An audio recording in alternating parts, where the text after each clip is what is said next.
You can capture a great requirement or multiple requirements that seem in and of themselves just fine, pretty clear. But when you step back and go, okay, what do they want? You could build a number of things and step back and go, look, I nailed all your requirements. Check, check, check, check, check. Reward me. I did a good job. But what if we built it in the wrong context? So it's that user conversation of here's what they're trying to do with this. This is the context that they're trying to use it. That brings clarity to the actual points of the requirement. Sure, for sure. Use the context if it's helpful. Who's this for? Why do you want it in addition to what it is? Yep.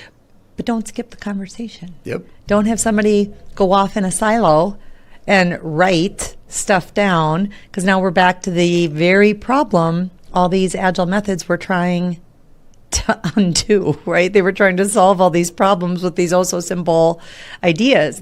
And the thing as we get further and further into this stuff where people say, oh, agile's mainstream. No, the vocabulary's mainstream. Because true behavioral change hasn't really taken place, and I'm not sure it will if there isn't a strong coach or scrum master challenging the status quo or doing some of these.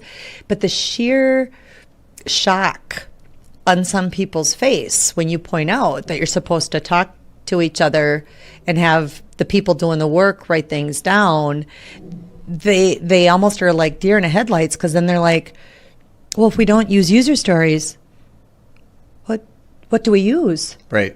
And I'm not being snarky or sassy when I say plain old words that make sense. Yep. And you said the product owner is the one that makes that call. And of course, a good product owner, if they're doing the refinement or delegating the refinement, they're working with the people who are going to build it to go, what makes sense? How should we capture these so that you have enough context to start the conversation?